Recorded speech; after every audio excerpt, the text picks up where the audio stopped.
kai mai mai tau kau kata pila rau tawatu tamai oi poi tamai usipani mutuaan toko wala ka kata mui mama ni to tau de la hoi tau kata tamai wangi tawatu teu ni kolau mui ko tai kata wangi pena orang tu tahu amanah kita umur lagi. Tapi nak kelasi, bunuh yang mak tahu, mau tahu apa. Tu apa dia?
This will be his last in our parish.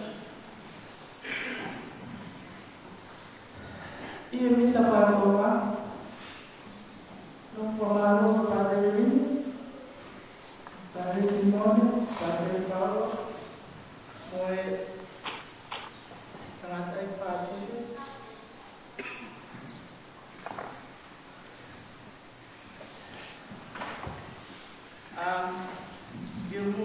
Me amai che raccato ai famavai amaro piccolo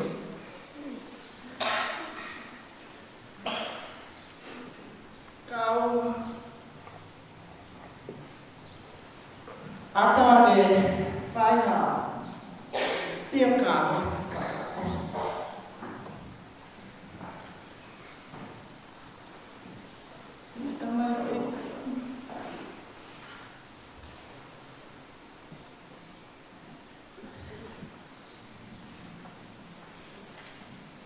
Devita, mone pai.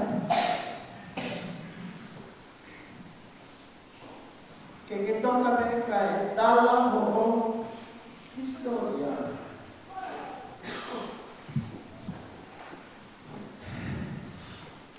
Devita na e fa le ia a o o maasi tani va da o con tau no o tani mai.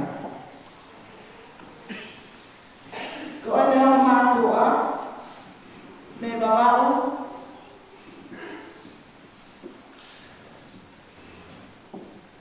fale vai per lo coloa. Kau yang mawa kapai, kau yang tak kaikia, kau osimaro mo vale ti pai ko ne pai o butau mangoku ngaba ne ngahi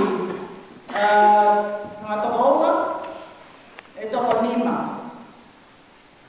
ko peni amanaki sione tulono Vivienne mo ona yasi ona ke mo ui katoa ya mo ona yasi o no foi a hen Islam para fana kopeni o fui Australia amanaki sione Vivienne o no foi toma lang pe kunau pepekau pe kunau mau yang masih aske kote di taya pe hola mai ke katolika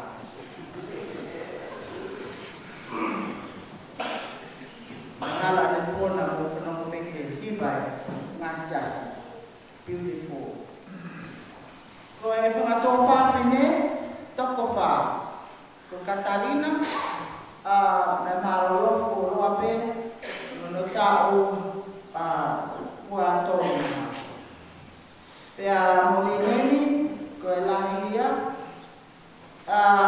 ko ia kuai pangu pea pea mo taranoa ko ele tahi o magati ko fika ua ia ke no pea ko fika mui sisita ko palasa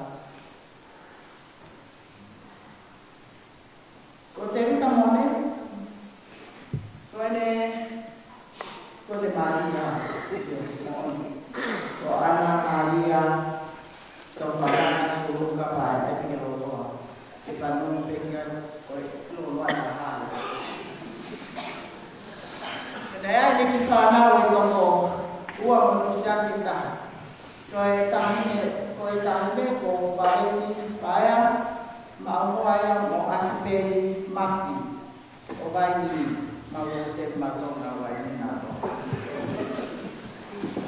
Pero opa me panganoa aya Maria le tahi na ako ko Leslie Bailua pe ala kapuna di atas pe ako kanau mo puna e to fiku aku sisita ko tapa ko laita ko tatahaban aya ko laita ko press Isaya tenyo o pupe ko e bota poya atenta Taro Regina Agnes Moterita Paya Junior Tapa Muhammad Peruti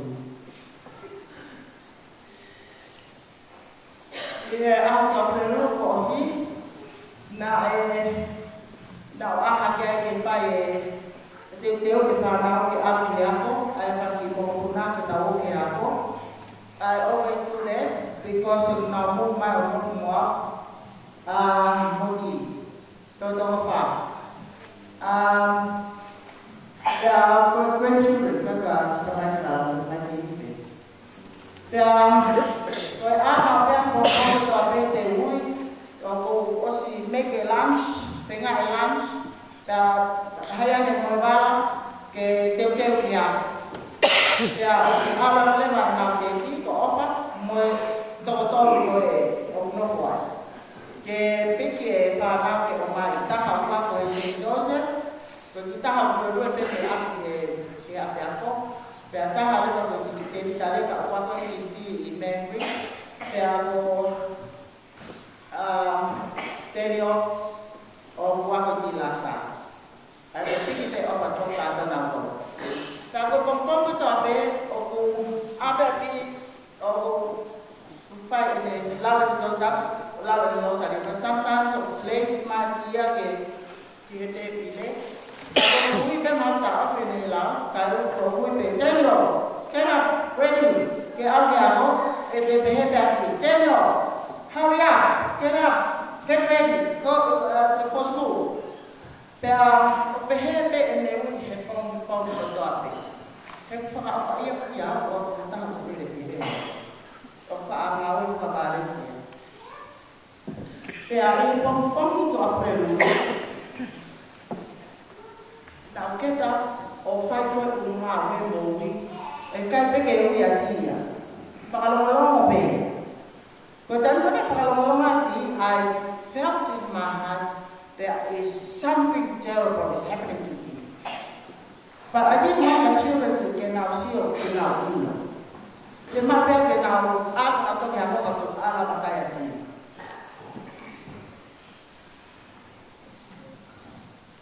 There are all my lives for being a ruler regina or how Daniel taken a uniform.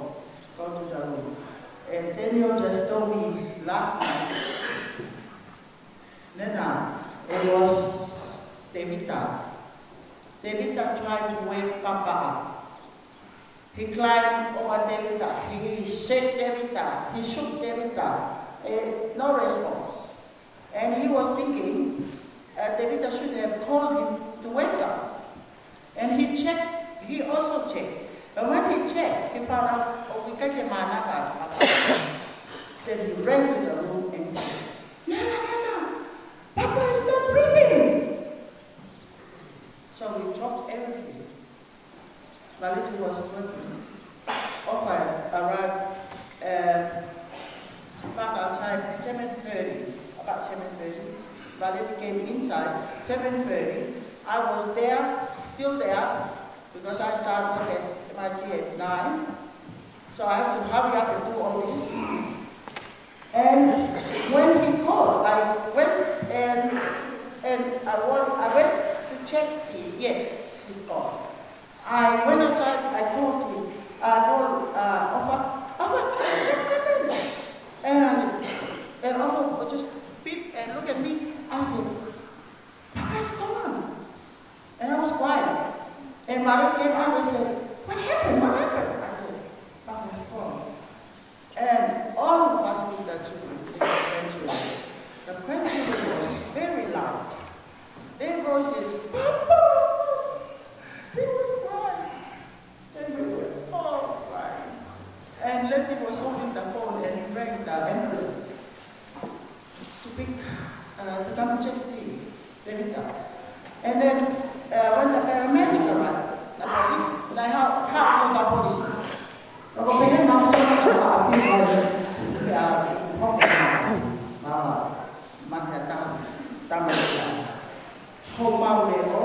Plus, no I have a paramedic now. Good to they might talk about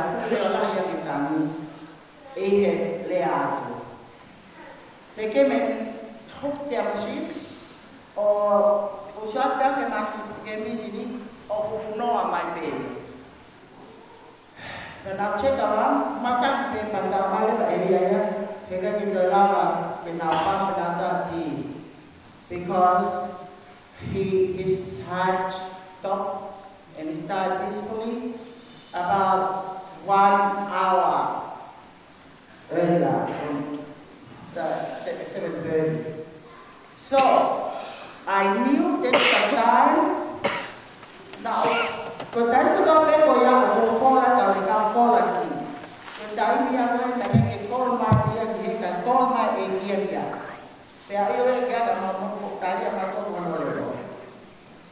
So when the paramedic came inside, now we know about Mativaki, Taikata, Beatrice, but we don't tell them about how about policy lot of fire, then Tana, Kavaniti, this is a great loss. You know, we are said that we have to father pastor, and you know. But the thing is, when we came inside the house, Farao went to the fire, Tanya Kaulika, Papa, repeat the Lama Tota, Papa, and put in our Tanya Toto, wake up, no response. Momako, and they say, when they opened the door, there was great love that welcomed them and to the house. So he was now he had done. At that time, when it was not peaceful, Talangi also shake as Lydia. If I can't look at Leia, I get the pillow. For resuscitation. Talangi don't shake Papa. They go Matia Papa, Kaoko, Kahega de Open Mountain Mama with Sia. And you take a night 8 years I was in Mountain. Although my baby had done it was sharing the Randy Port of the Lulu, the Russia in loud Galicia. Every time I say, Papa, you stay home, he go to eat, or cook a packing boy, and it's very hard. Talamai, they become Anna. Or what they are my Galicia, a body of black, I say, smoky appeal, or Patagonia. Papa, you should rest on here. Pernah kita pergi apa ya? Sama ya. Saya tu aku kalau tu pengen kalau tu ke mama dia harus sino ke aku punya ini tahu how dia punya. Ke kau ingat aku ke lama perlu. Leo macam ni kata ke lama perlu. Dah apa ini kalau semua nak bisa kau ini. Kalau dah kau every I wanted to area from Korea, so I'm living in Catholic. And the time we when they find out they every day. But the last day of Mass was Tuesday. Kalau tu sih terlalu kuat sih, but I actually am see because of the everything is good. Have to take time to exercise. So he take holiday. How about that? Bisa bangun bisa aku tahu kami jual. Aku ni faham aku tahu. Kalau aku tahu, nanti tok. Ikan tadi lebih late nana. Kalau mereka tahu now, if mereka tahu, mesti apa tahu now. I think it's important. Kemarin apa ni? November. Kemarin tahu dia, dia nak mau novena, maka saya berhenti. Kemarin dia orang tahu. Dan tahun novena, bagi Rosario tahu dia, tahu Uzbek, Rosario Uzbek. Mau novena orang tahu, oh si ahli hiba, novena ahli. And tamai eti tahu apa dia, kemarin dia pergi Osema. I know him. Lao pe he was like pero papa no lao, papa na Oscar lao o pe de we had o Sacred Heart of Jesus. Tarika. Mercy on us. Immaculate Heart of Mary, pray for us. But that tahalao leva and sangat ko te go and saint. Nanti mereka tahu nak apa. Biar batari ini, don't say that. Kau apa awak tahap, tak say that. Biar nak kata biar ada kita. Kau dia apa ke saint, kau ada kita. Biar nak tahu. Saint kita apa ya? Biar kata fikir kau mereka kau ni apa dah tahu bagi saint kau kan? But it was a surprise. Kenapa ayah bilang aku tak? Okay, the same time David died. Same day, Korea. But apa dia ayah tahan? They do the same. Siapa? Oh, siapa tu? Siapa yang nak tu? Mau kita kamai, I believe di mata dia bagi same. But children, they are 4, 5 years old. They just put it in their mind and they say, hey, Osman Mamon. But Osman Mamon and Amniva passed away, I think, Tapi yang dia kalau ni hati ofisial Afrika hati negara tapi kalau kalau dia tak kalau tu fatah dia itu dia akan electrical itu your best secret. Kalau dia ya pokoknya bagi pemainnya oh tapi full dia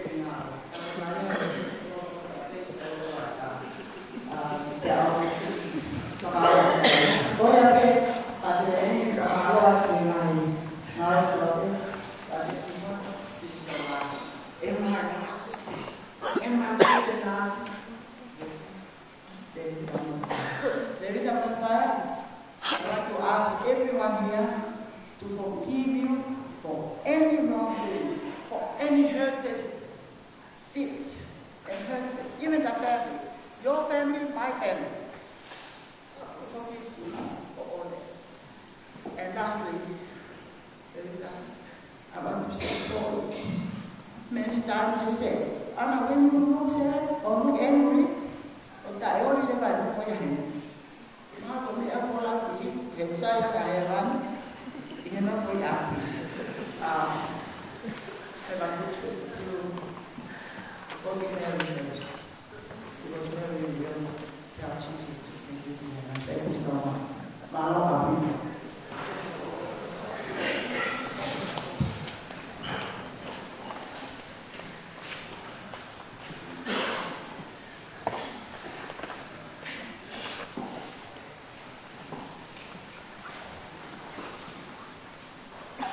Thank you, Anna. Thank you to the catechist for his words. Welcome. While Anna was sharing the last days of their life with Devita and her beloved husband, children, grandchildren, I couldn't help but think,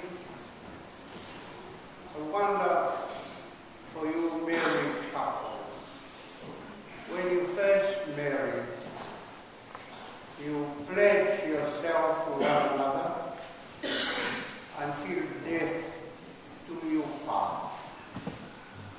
But I think during life, your journey as a loving couple, you rarely think of your last words of your vow to one another. Death do us part. That it would be such a joyful, eventful, sad, happy last days as you walk the journey of a loving couple. And I think seldom we think also that the third party of your promise to love one another is God. And where your earthly promises end, I think God continues to walk with you and with one another. So we gather this morning to acknowledge that fidelity, that sense of love, dedication, commitment, the fellowship in your journey. And I would now like that you remain seated while we pay tribute and witness to the great man, Devita, by whom we have gathered to set on his way to eternal life. So I will now call for the signs of a Christian.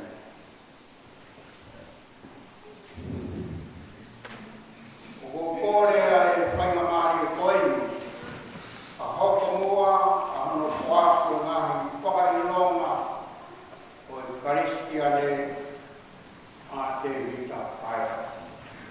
Ko uraki whakailonga, ko i te lango o i toi tuku.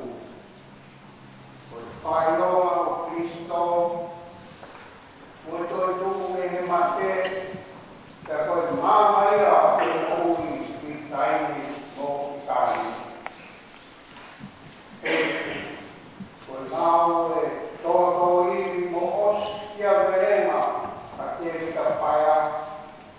O mātui mōni ko e uhina e wharara i he māma o Kristo.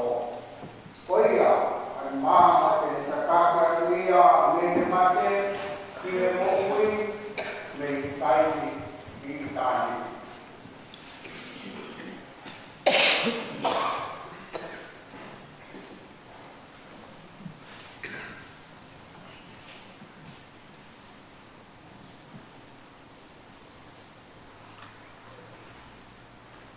Ko e whaironga noa, ko e tohi o e korokora.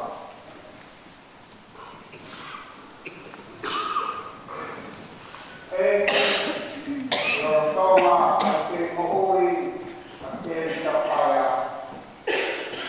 Nā me mauria o pēnga ke whaipataki i o ngomre rei o Kristo. Ko e matapai, ko e mo'ui.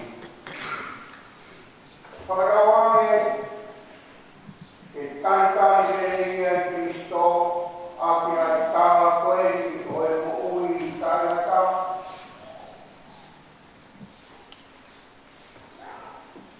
Vete horomahi rarawa, e kuange e au.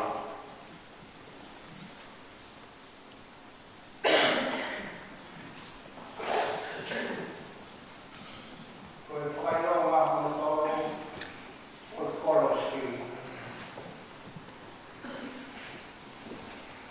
Peki, nai tui whakapau a te rita paia o e korosi o Kristo, a hono o huki anga. Te hono o whakaiso, nane tai ai korosi e he mo'ui. Whakawange, ke le nasi lewa i tuna i Kristo e a moi mate.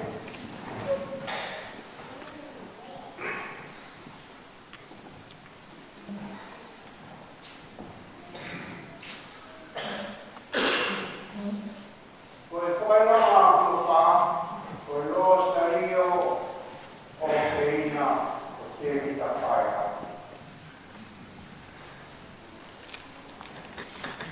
Ko e lo stario o peina o paia o te vita paia, na e paia ki ai opa, mo e te ro moaki, te māaki, mo e pape o peina o Maria. Whakawange te vita paia, te takia koe, e he tama a Maria, e le mo'ui tānaka, mo e te tia o tāni.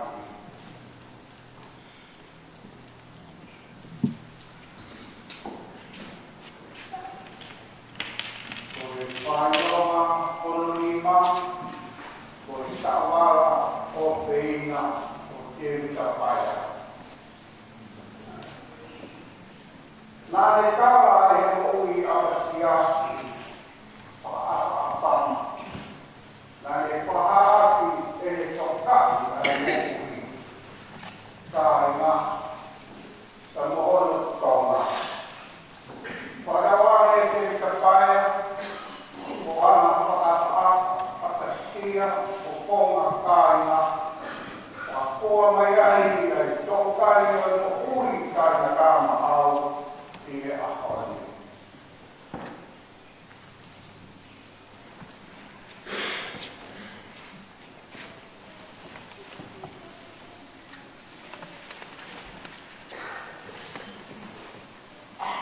Ko le hoa ke mo a tapiane a hapi i korunga. I kamata e kamatu koe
sei rau tau ki.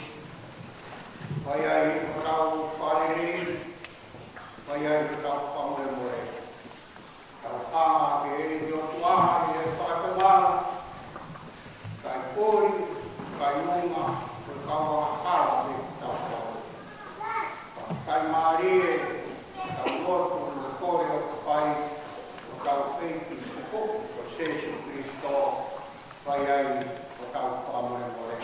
Tau hiwa, ke he whaka o tau peiti.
E o tua vai tō lunga.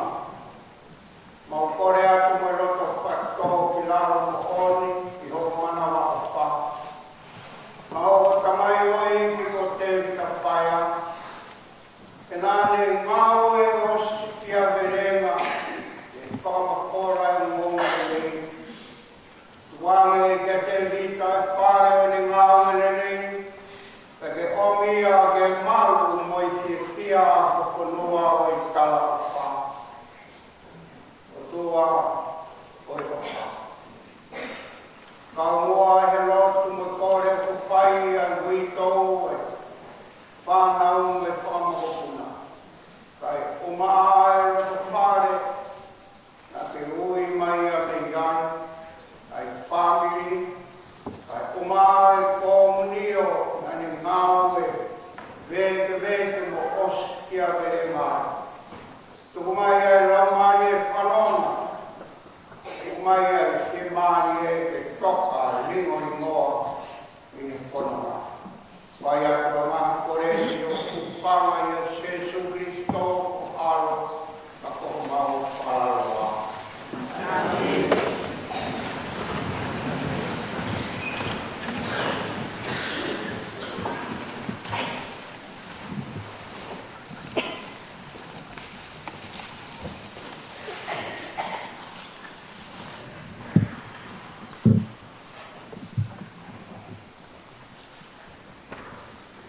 Kolokola o to oia me tohi poto wahe tolu tohi poto wahe tolu. Ka koe lau maalia, e kakai ngā tonu, o nau I he nima o kotua. Pea he ikai, a whakamamahi e lawa, o ala kia teki nau tolu.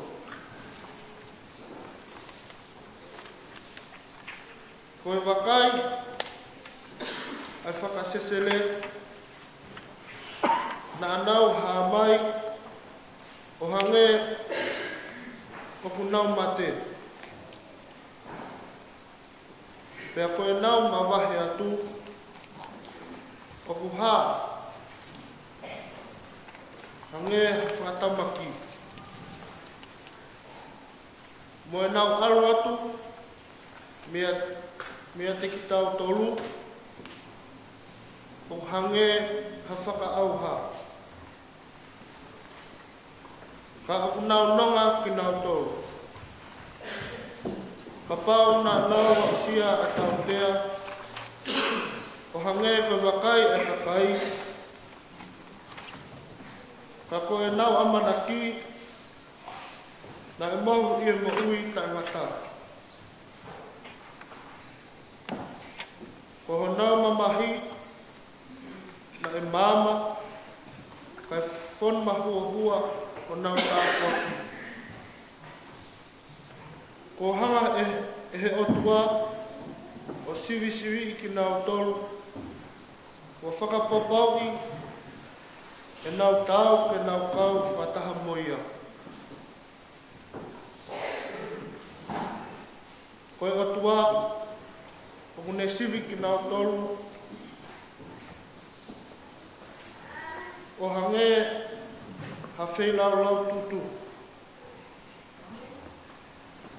Pea ka hoko mai ene ahi, te nau te tapatapaki, mo huhulu,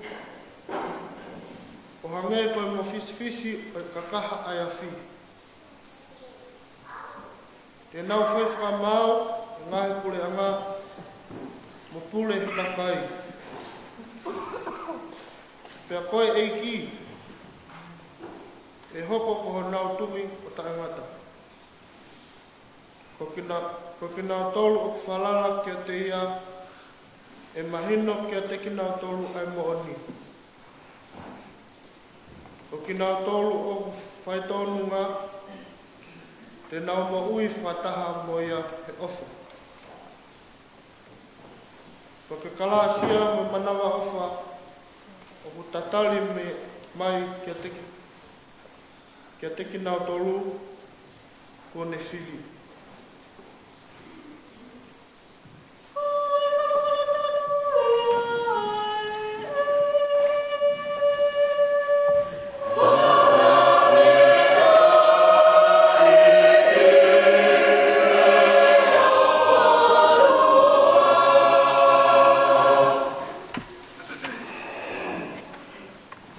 Saamme fetariaki, saamme luoma fulmaua, ko en jaha odottaa.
Ko e whalawhala ua, o kutoa ia mea whakaha,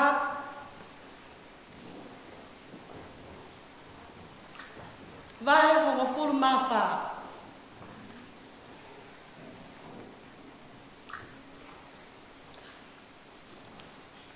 Pe awa mai lewa haleko, me he langi, na e pehe mai. Tohi eni, e tāpua ki e he otua, aki nau tolu, oku pekia i he eiki, me he ahoni o whai ake. Pea tali mai e he nau maali e, iyo,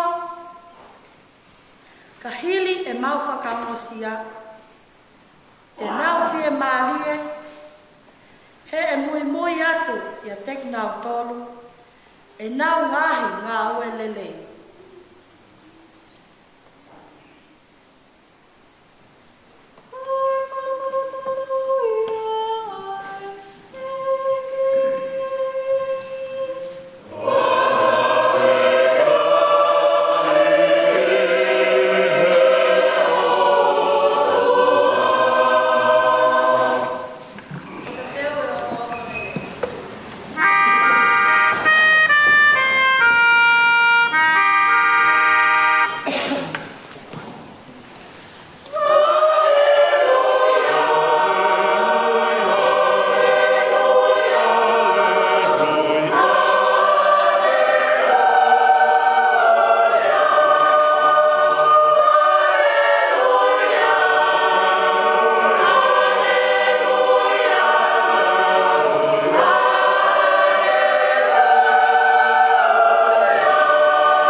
Pea koe ne au atu pea Maria ke seso, pea ne tūru tui atu ke ono wae mone pehe, eiki.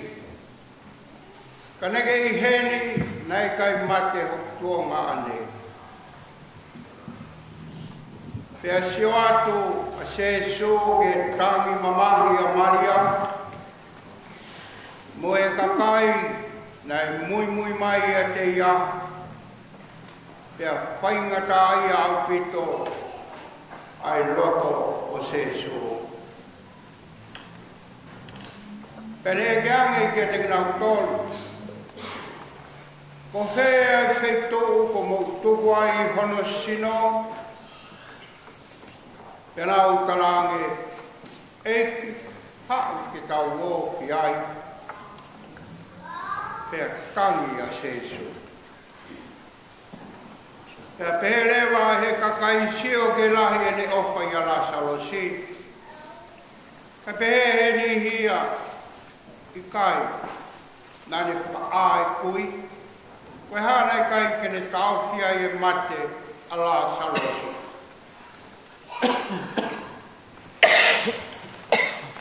Nai kei fukulota mamahi pēa seso, pea ne aluai ki he fukuloto. Koe whanua roto, koe ana nei tāpuni a ki a kuma. Pea koe ne au atu pēa sesu ke ana, pea ne whikau rewa I kakai ke nau to'o atu ai kumaka. Kai karange e ma at eiki e iai hanoanga, e koe ahko ki eni whā. Beange e sesu I kāre nau talatu, teke mamata ki he ngeia koe o tua, ka pau teke tui ki a te au. Te nau tōre mai maka, te hamahake a sesu ke he rangi o le pehe pakutai e tamai, o tari e kulotu. O ko ke tari mau te kungahi lotu, ka kutonga e kulot koeni, I tei mo tui a kakaini ko koena te kauni ke upau. Pea o si roto sesu, kene kalanga leo lahia, e la salosi fu mai ki tu. Pea hau a la salosi ki tu, o ku kei lalawa, tu penu hono ni mā, hono wae, te kei whakapuro hono kokonga, pea leanga rewa sesu ke kakai, vete hono ngahi lalawa, pea tukuange ke alu.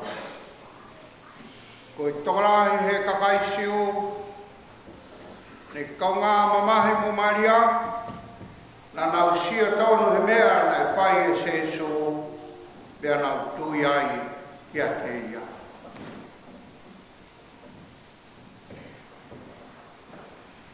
Koe olelei tonu ia eiki.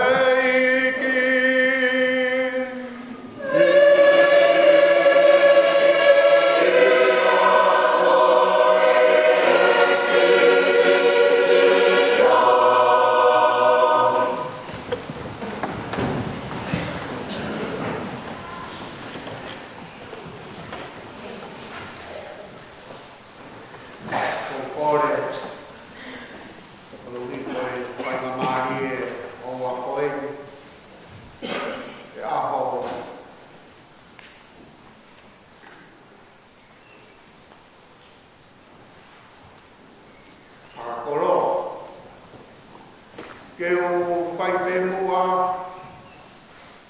kala I pai, kala pitu, oi pungani, oi paa opa, oi aho koi. Aho koi nei pai hono siopi, aho nai taki mai ai, a te vita heo mātu aho. Ke whare tapo e o tua, ke ohi ia, koe whānau tama e o tua, I hono whakataisu. whai mai ai whanonga te wika. Kone toi tū mai ke whare kako e o tua. Moe hoa o whaka.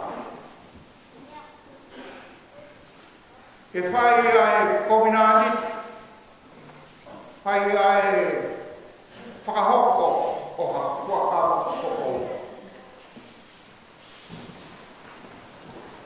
E hange koe ane o whalawe ki ai ane nai.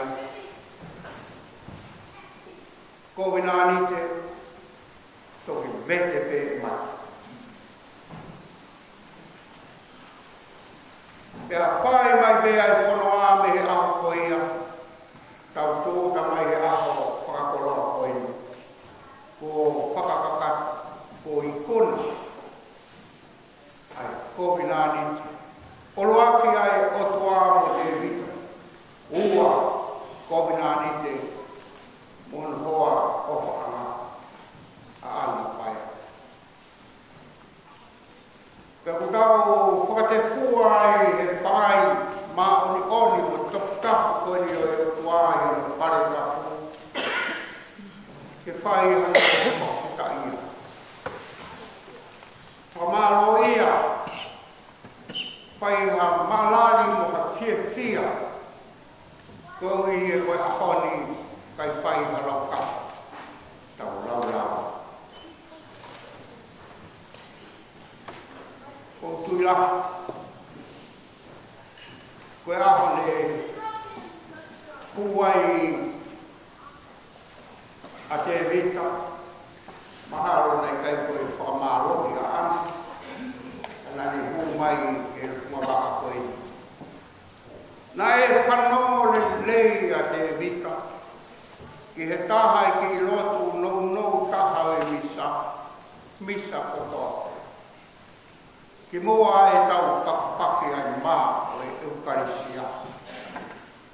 Whai te kau ono. Whai hake ki tau tō. Mo i tua me rie o e eukarisia. Whakatawange ke hanga he sino mo i tata tau e ki. Toka teu ki tau toro ki he mo ui tāna. Whanonga ngau taimi, kai te utoi vei ua. Nai tau whanongo mea te vita, ki ki kupu whakaopa koeni o nisa. Nai kai whainoa ai tāruanga o e eukarisia. Penai whai pe koe mawhana e roto, kana e whai ia i he tui, koeni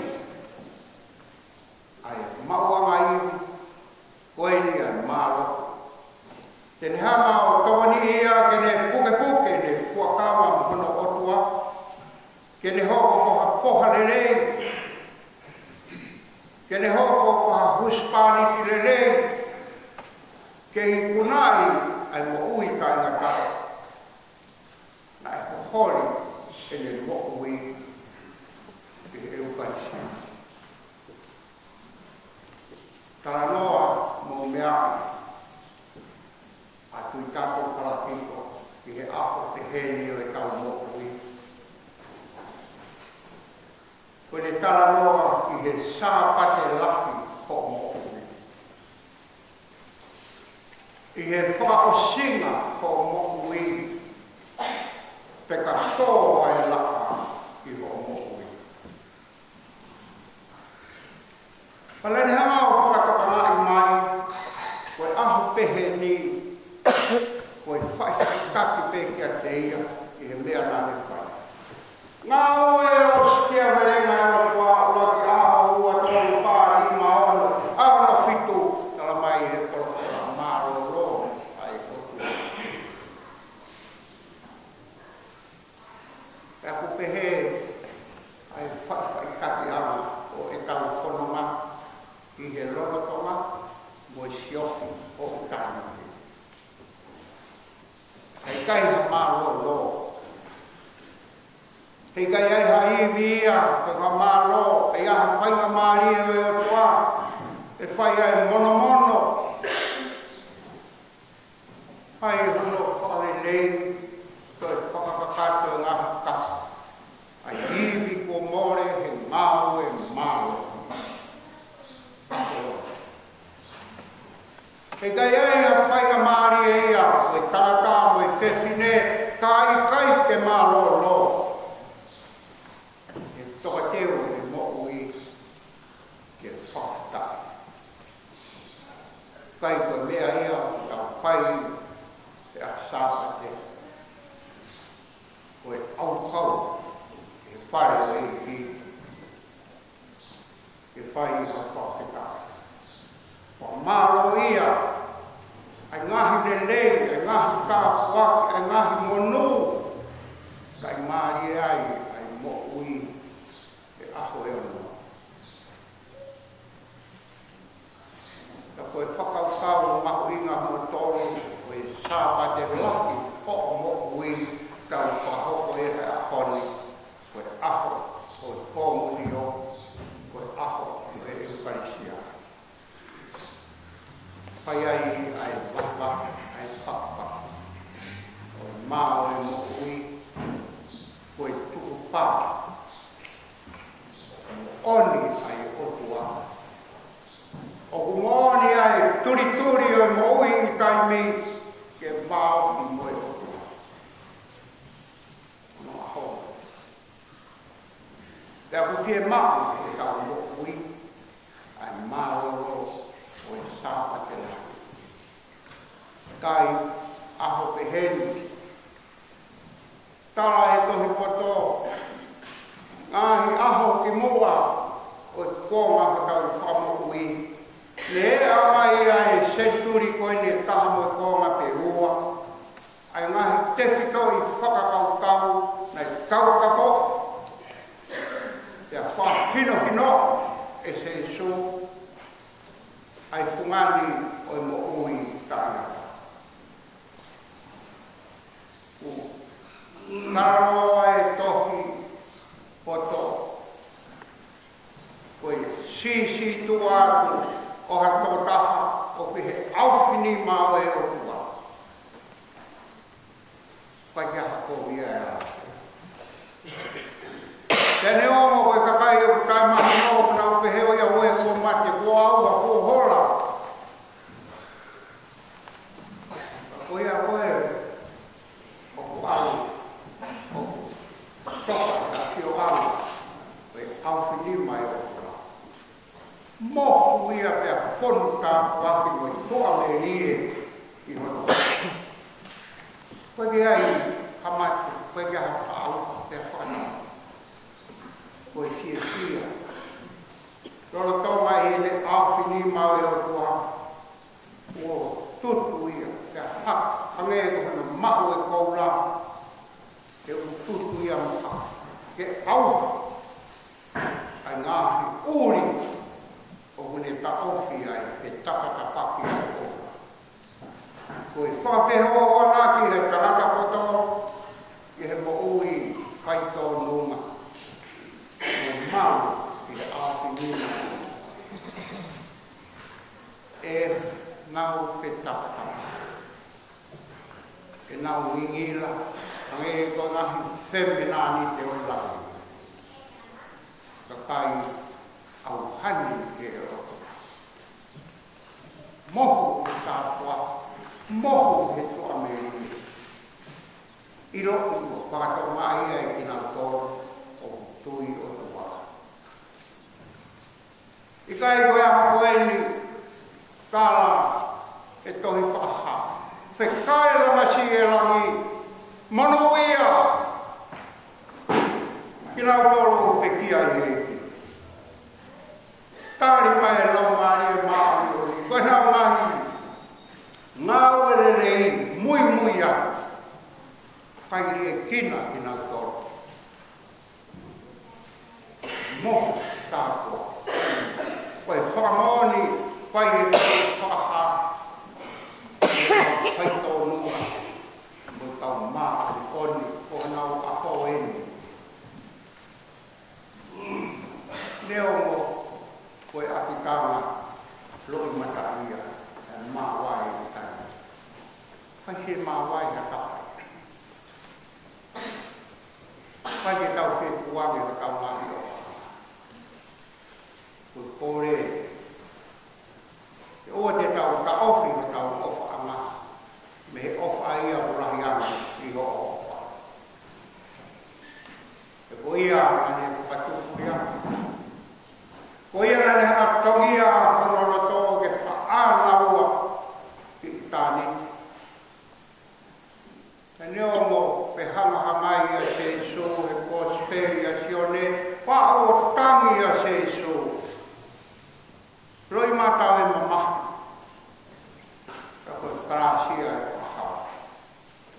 Kala mai nei kuturu a se so, e hono taki atu ia, i he whaitoka, hono kaumea whapare o Lazarus.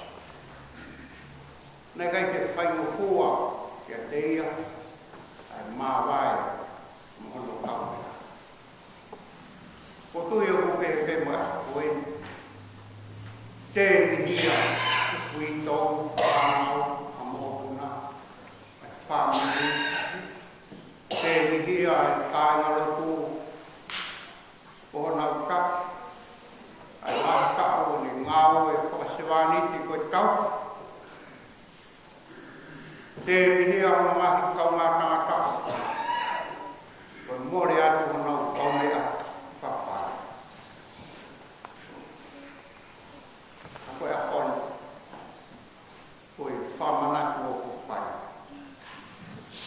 I ke tātuanga e moi hō e moi a sesu. Ka kutui o toi moai i ai.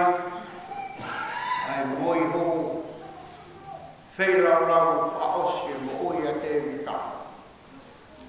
Ai tua me rie ko ia. E nau mumu atu pe, ka te tau mumu ia. Tau te mōni pe e tuko te mita, te mihia mo poha o peina. Kai te whoke mai. Ko au te ukaru atu ia. Koi tua me rie ia.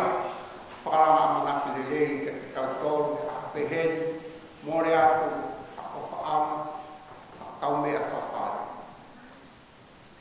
Hono kokonga mari leanga ato ki laro, tangata mai te li. Nau tolu heni moia, te ofi asosiare moia, a kai ko tangata whaalea te li. Ka kotu ko tāra nani tānaku mo kumoni e ngai mea la o kukoko. Ko taha ki kupe parea te wika, o mana kuku. Lau e pea ke pea ke wiko, sai pe ia. E o ke sai pe. Ha mea wale rau kuku sai pe. Ko taha ka whakaka. Taki lelei, tui koe e fia ia e a koe tau whate kua fia ia. Me tangata opa. Ate. Te aku whamoni kia i o ki whamiri. Ako whamoni mō. Ukate koe lawa o rau koe no sai o ene fiha o mai i te reko whare o te vita. Ke utupa o. Te taimi rahi ko ka kai pau koe mo ui ko ange mea o te kama mea o pai ni ki whamiri o ana ko ka kai ko kai pau mai maha ki pānga ni ma ki te tongi ati ki ati mea o te whamiri ko ko amori pe ana ko mahu marumoro sari o ko aru mo ia ana ko ki iwo ke a wena ke to koni ati ke koe aia o sari o taimi ni ka ke wao o pe ora he ka kai pau ka o ki ai pa voi loi pe no pau na to e la o sario ke hu pe kina o ta na no a pa ko te voi ai a o ka ko a koe pa ko ai a ko a Simon ma a ke pau te po mutino me seminario me pis e mau o kalahia. Koe mau pou, koe taimu koe na mo aro mo te vita. E ele nga ho te miri ko be ko ta ka ke ka te a ro te ko o ma ho be o a ro ke ke le te ba ka ko ia e o para ia amaro me a o te vita o pa mai ma inasia sia si ni ta ma te ma tolu no to o no ma ka na ka a ko ia te vita ma o para ia ka ko ma la no pe a ma la ta wa e ma ma he mo ko e ta i pa ia ne pe a kolosi ka o kono a tai mi koe ni kono ma whakahai te koe te apu mōni ai ngahi tala manuna whanau ai ane ko i ke malatu me rie ni o pe ko maroro o sino wa o mai ho sa pa te laki ka ni o me te mawabe koe ke hau whakaanga malu i he konua ka te kei toka pe koho maua. Ka te kei mo ui pe koho maua. Pai ai ai te roua. Pai ai ai te tia kata. Pai ai ai o oki. Koi mahu inga, koi makei, moi te opa. Koi te mita, o parahi atu ka koe. Hamonu ia te sāpate. Ka koi mau tua me nie, tau konoa i konoa. Tapi mau ai fia kanaka o kanaka. O ia o parahi atu ki mo tolu o koto, o re ke mo me hake a mo ki olunga. Pai te kaunga, kore o te kina. Tau.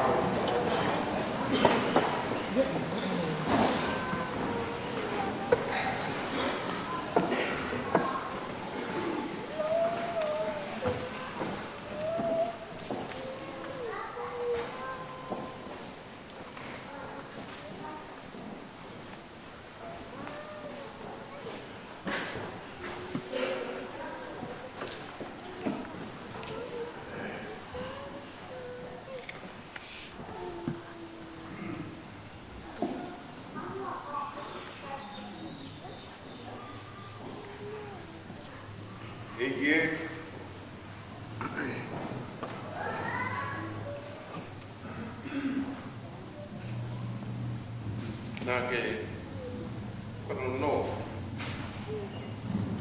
mate a kaunga be o la sau. Wa pe mari ia ni mu ki mamo i un baulo to ma.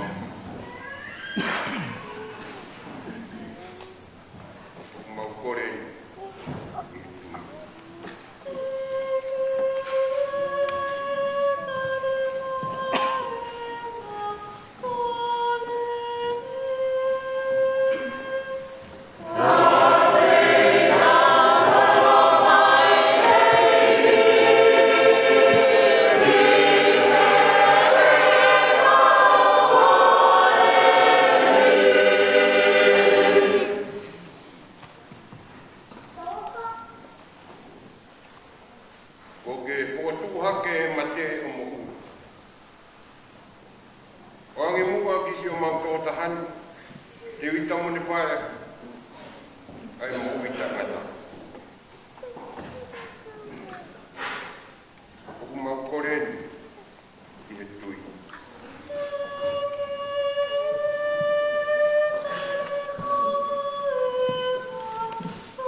o ku mau koreni i he tui.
Cristo,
ai o taingata e a taingata. Amen. O mawai mea te motoro ai ki mari ai e ki. Mua ke toka ka paki, ia ki ai, veri noa ki to.